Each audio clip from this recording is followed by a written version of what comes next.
Hello everyone, welcome back to Storytime with Gemma. Today we'll be reading Disney The Lion King. The animals came from far and near across the dusty African plain. They came on padding paws and pounding hooves and flapping wings. Each beast, from the tiniest ants to the largest elephant, made its way to Pride Rock, for that was the home of the Lion King. And this was a special day in the Pride Lands. Today, Simba, the firstborn cub of King Mufasa, and Queen Sarabi would join the great circle of life. The animals took their places and bowed to King Mufasa. Then Rafiki, the wise baboon, stood at the edge of Pride Rock and held up the little cub for all to see. A great cry rose from all the animals. The elephants trumpeted, the zebras whinnied, and the birds sang for joy at the sight of Simba, the future Lion King. But one animal did not join in the joyous ceremony. Scar, the king's jealous brother, stayed in his den. Later, Scar just laughed when the king's advisor, Zazu the Hornbill, criticized him.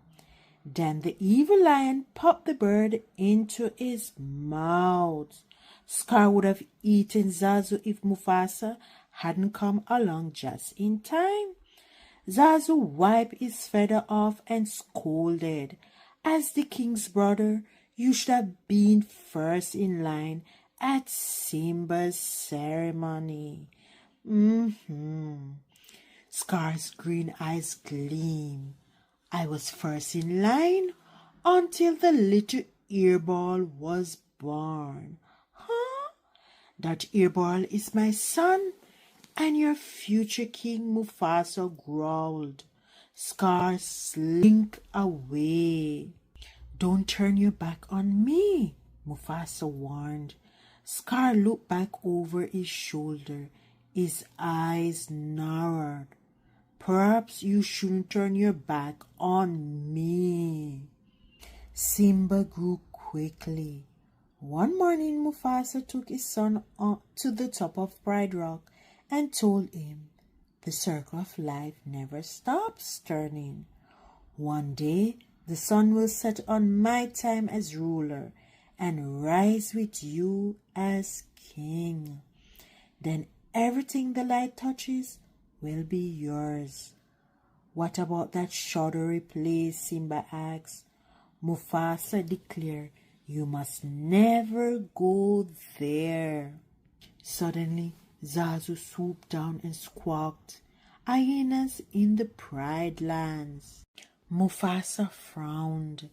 Zazu, take Simba home. Dad, can't I come? Simba whined. Mufasa shook his mighty mane. Fighting savage hyenas was no job for a cub. Later, Simba asked his uncle Scar about the shadowy place. An evil plan formed in Scar's mind. Only the bravest lion go to the elephant's graveyard, Scar told him. He knew the foolish cub would go there just to prove his bravery. Scar was right. Simba couldn't wait to go to the elephant graveyard with his best friend, Nala. But how could they go with Zazu watching every move they made? We've got to ditch the dodo, Simba whispered. Nala giggled and agreed. Soon the two friends found a way to escape their feathered babysitter. Before long, the young lions had reached the dark, mysterious place beyond the borders of the Pride Lands. Giant bones poke out of the ground. It's kind of scary, Nala whispered. Let's check it out, Simba said. I laugh in the face of danger. Ha ha ha. Hee hee hee. Cackle three mean hyenas. Shenzi, banzai, and head. Look, boys, a king fit for a meal, Shendy snickered. The cubs ran but soon found themselves cornered. Simba stepped bravely in front of Nyla and tried to roar. Roar. The hyenas laughed and jeered. Simba opened his mouth to try again. This time, the elephant bones rattled with a thunderous roar.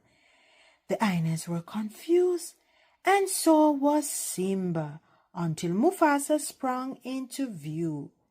The mighty lion chased away the hyenas. Zazu had seen the cubs in trouble and flown for help. Mufasa told Zazu to take Nala home. Then he scolded Simba for disobeying him. "Ah, Dad, I was just trying to be brave like you," Simba explained. Mufasa sighed. "Being brave doesn't mean you go looking for trouble, Simba. A good king is wise as well as brave." Simba suddenly felt very small. "We'll always be together, right, Dad?" Mufasa looked up at the starry sky and said, "The great kings of the past looked down on us from those stars. So whenever you feel alone, just remember that those kings will always be there to guide you, and so will I." Later, Scar met with the hungry hyenas. "I practically gave those cubs to you," he complained. "They weren't exactly alone," Shenzi whined. But Scar had another plan that would allow him to become king. "Stick with me, and you'll never go hungry again," he promised. The hyenas danced and cheered. The next morning, Scar took Simba to the bottom of a rocky canyon. "Now wait here," he ordered. "Your father has a big surprise for you." "Will I like the surprise?" Simba asked. Scar smiled slyly. "Oh, it's to die for," he said, as he walked away. Then he gave a signal to the hyenas waiting on the canyon ridge. The hyenas knew what to do. They chased a huge herd of wildebeest down the canyon. Simba felt the herd shake. He heard the clattering of thousands of hoofs. Then he saw the wildebeest heading straight for him. Simba managed to climb a dead tree and cling to a branch. "Help!" he shouted. Help was on its way, for Scar had found his brother Mufasa, Simba's trap, in a stampede. Scar cried. Just as Scar had planned, Mufasa rushed to Simba's rescue. He lifted his son to safety, but then fell under the rushing tide of hooves. "Dad!" Simba shouted. He couldn't see anything through the huge dust cloud. Mufasa tried to pull himself up the steep rocks from above. Scar watched his brother struggle. "Help me, brother, help me," Mufasa pleaded. Scar reached for Mufasa's paws. He pulled his brother close and whispered, "Long live the king." Then Scar let go and watched Mufasa tumble down the steep slopes. Oh no! When the stampede was over, Simba found his father lying lifeless in the dust. "No," Simba wailed. Scar came to the sobbing cub's side. "What have you done?" he accused. There were wildebeest everywhere. "He tried to save me." "It was an accident," Simba said in a rush. I didn't mean to. Of course not. But if it weren't for you, you'd have still be alive. What will your mother think? Scar demanded. Simba looked stricken. What should I do? Run away, Scar advised. Run away and never come back.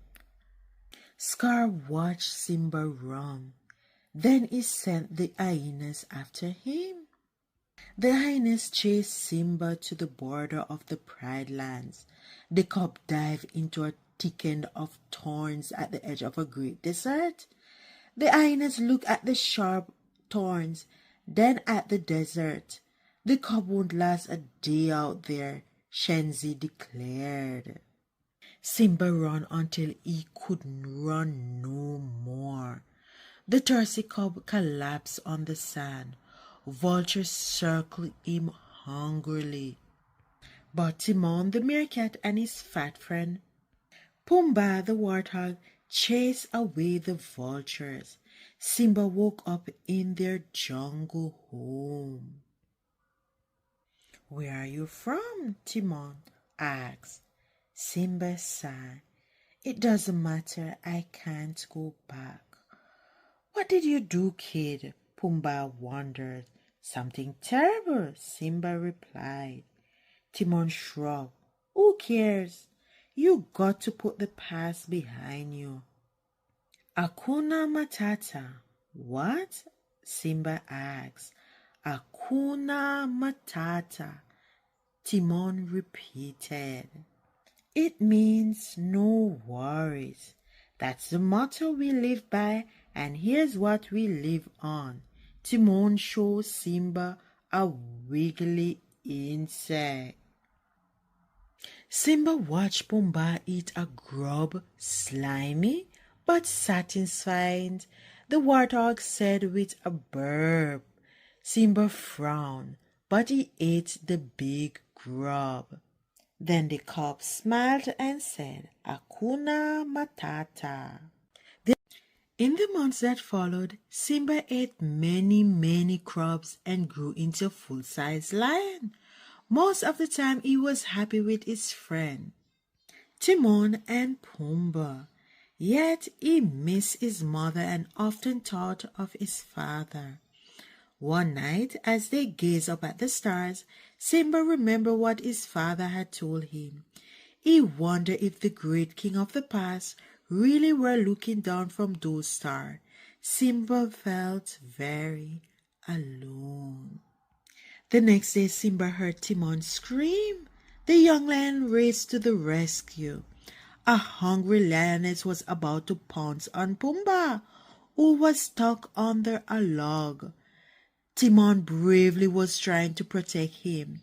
Simba gave a mighty roar and leaped at the lioness. But just as they began to fight, Simba recognized his old friend, Nala. He gasped in disbelief. The lioness looked deep into the eyes of the handsome young lion and whispered, "Simba, Scar told us you were dead." Nala told Simba how terrible things were now that King Scar and his hyenas ruled the Pride Lands. There was no food or water, and many of the animals had fled. But you can come back and become king. Then everything will be right again, Nala said. "I'm no king," Simba said angrily. But that night, Rafiki, the baboon, came to Simba and promised to bring him to his father. When Simba looked up at the star, he heard a familiar voice. "Simba," his father asked, "have you forgotten me?" Simba gasped. "No, how could I? You have forgotten who you are, and so have forgotten me." The ghostly voice continued. "Look inside yourself, Simba. You are more than what you have become. You must take your place in the circle of life."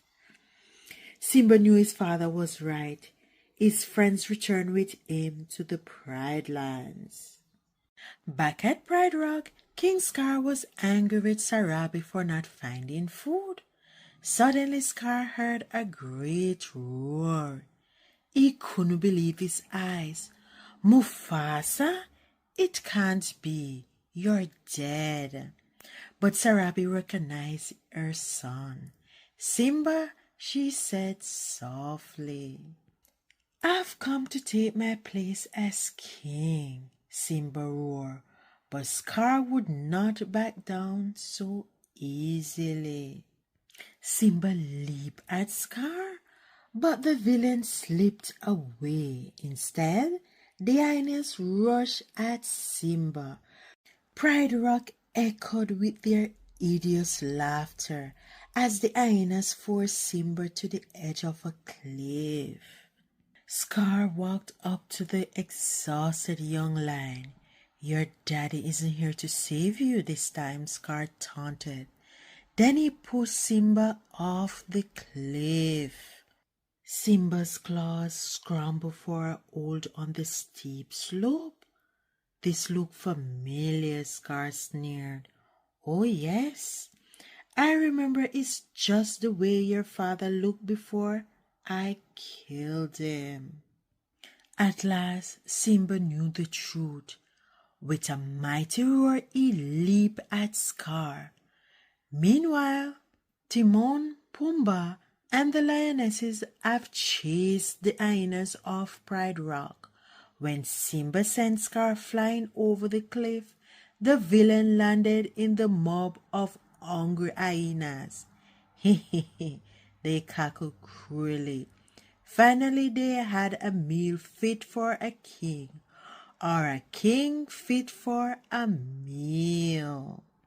Simba thanked his friend. Then he walked to the top of Pride Rock. His roar echoed through the Pride Lands.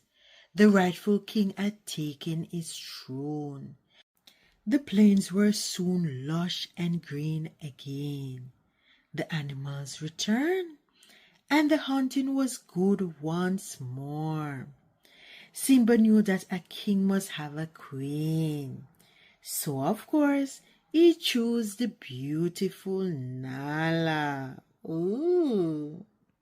Before long, the animals again came from far and near across the dusty African plain. This time they came to greet the firstborn cub of King Simba and Queen Nala. Wise old Rafiki stood at the edge of Pride Rock and held up the cub for all to see.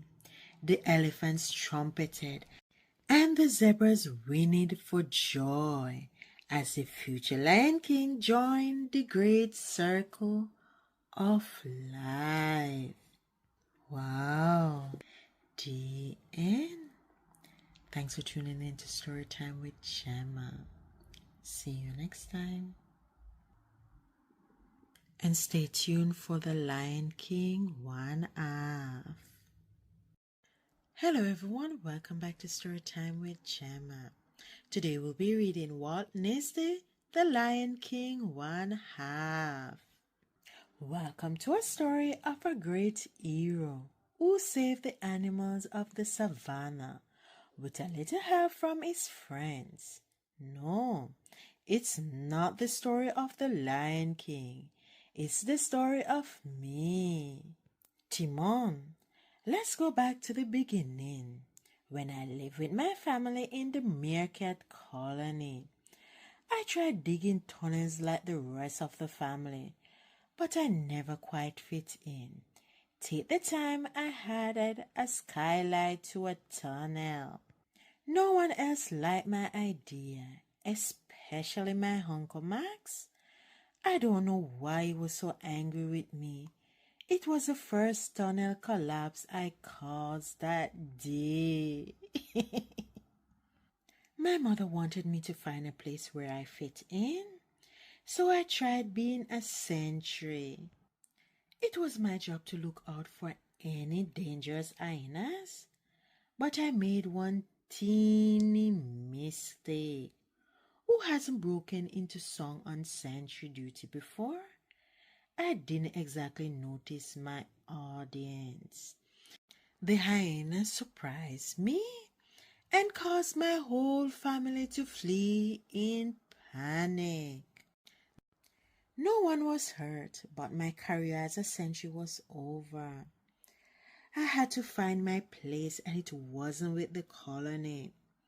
So I made the tough decision to leave home to walk out into the great wide world. Of course, everyone tried to stop me. They begged me to stay. Well, maybe just my mother, but it was too late. And so I boldly went where no meerkat had gone before. I never looked back because I was crying too much. I kept going until I came to a fork in the path. Which way should I go? I shouted. That depends on what you seek, a blue-faced baboon answered. That's how I met Rafiki, he said. I was looking for Hakuna Matata, a place of no worries. To find it, he explained, you must look beyond what you see. What does that mean, you ask? Let me explain. It simple means you must look beyond what you see. Well, I could see a big pointy rock, so I headed for that. I was struggling through some tall grass when I heard a strange noise. Suddenly I found myself face to face with a huge snout. I was surprised, but I quickly realized that this big fella, Pumbaa the warthog, was no threat at all. In fact, he was scared of me, but I managed to calm him down. It turned out that Pumbaa and I were looking for the same thing, a place to call home. We made a good team. I had the brains, Pumbaa had, well, his own secret weapon that I would soon discover. We both set off for the big pointy rock, which was called Pride Rock.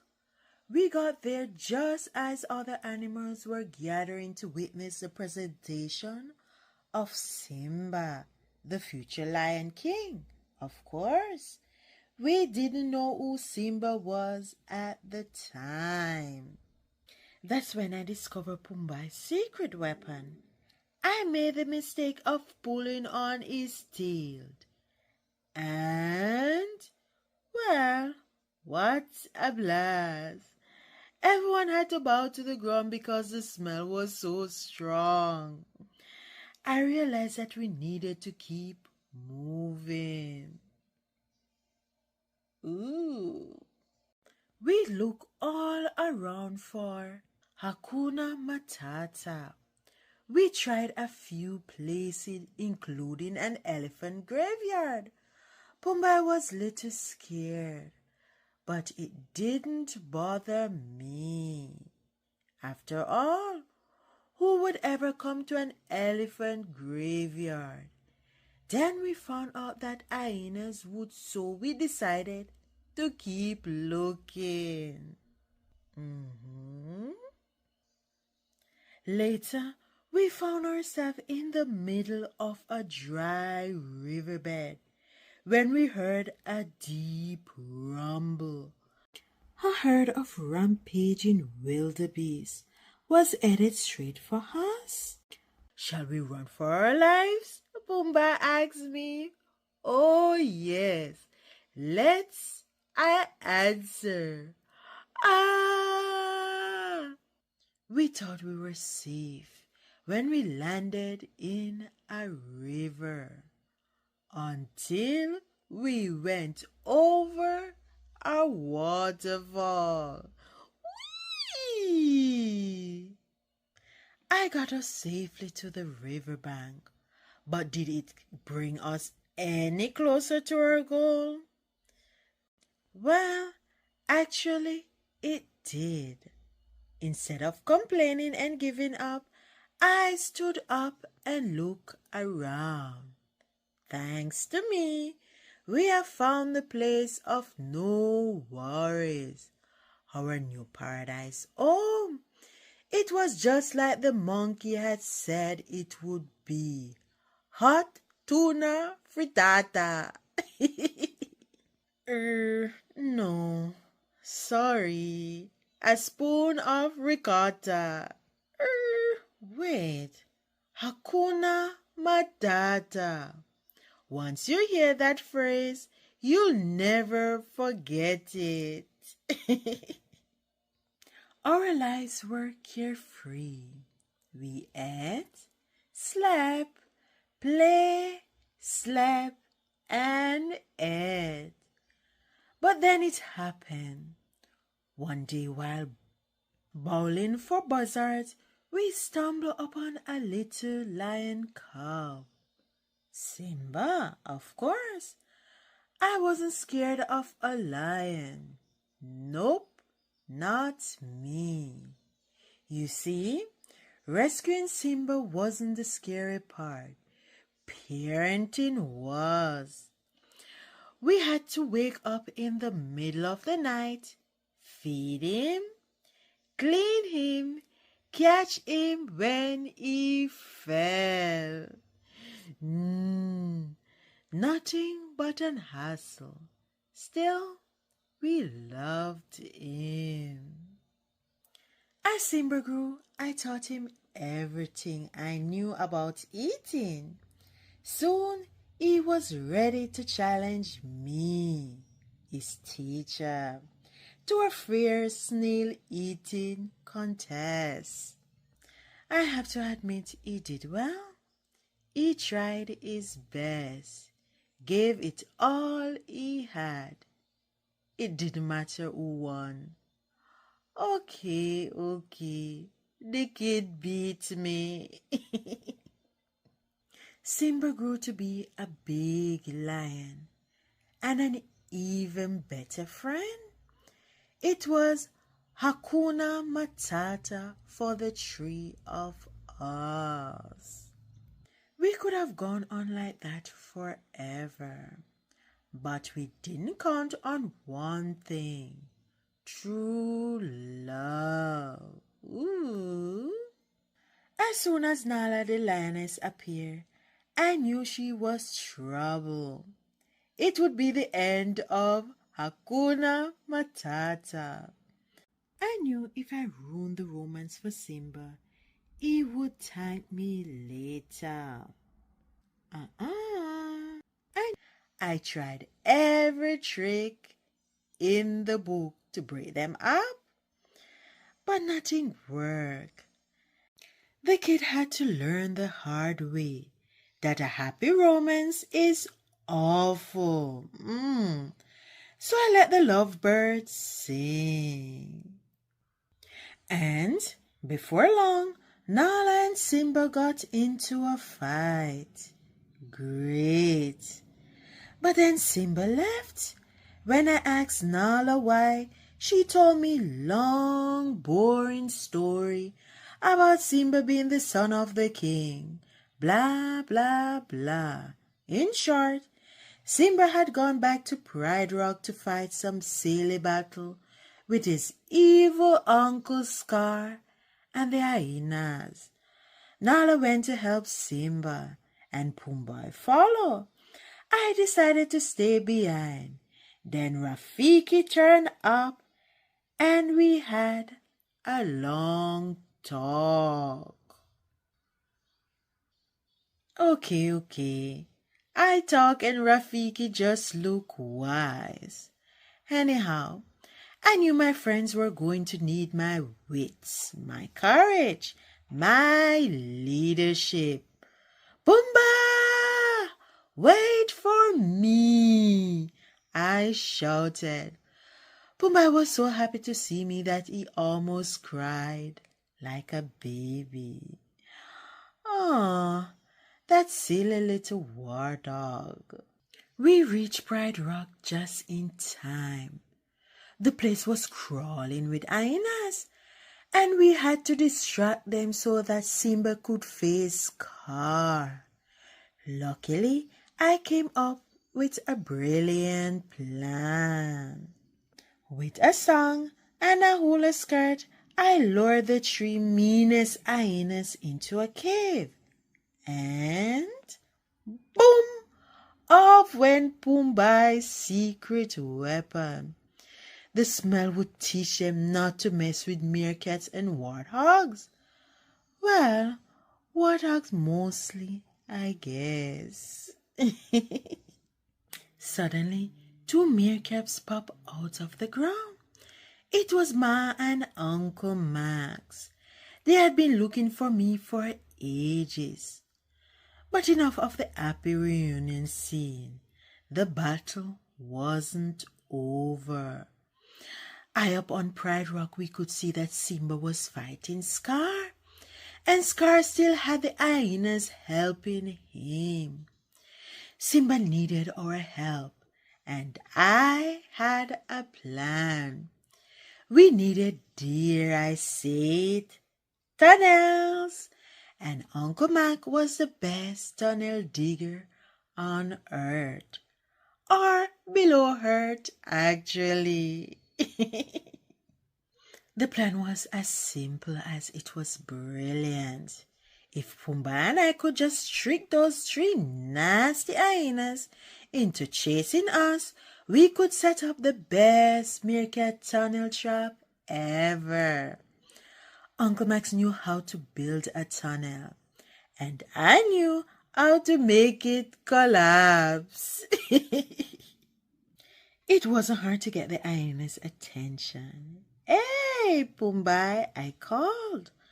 What do you call a hyena with half a brain? Beats me, Timon, Pumbaa answered. What gifted, I shouted, and the chase was on. Oh. The plan went smoothly, sort of. It took a little longer than I had thought for the tunnel to be ready, so I had to keep the hyenas busy. It wasn't hard. Finally, the tunnel was ready, so we led the hyenas straight into the trap. But the tunnel didn't collapse. One of Uncle Mac's braces had stuck. Someone had to do something.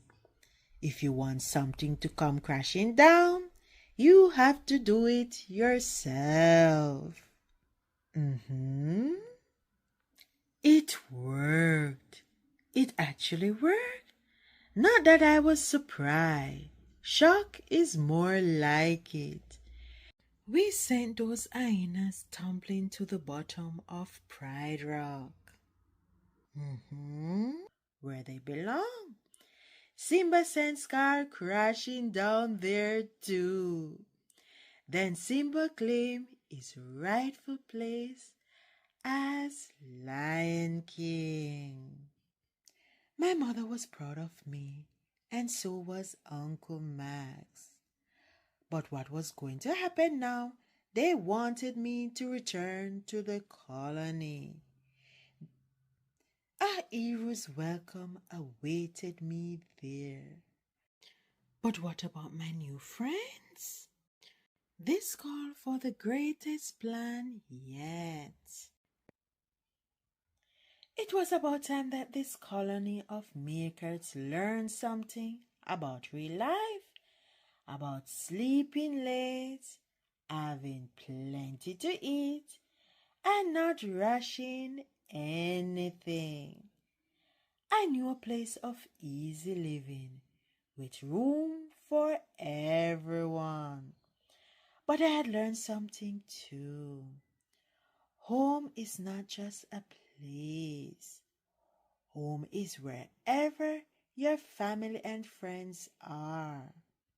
But it doesn't hurt if it's in paradise. Hakuna Matata. TN. Thanks for tuning in to Storytime with Gemma. See you next time, and don't forget to check out the Lion King playlist.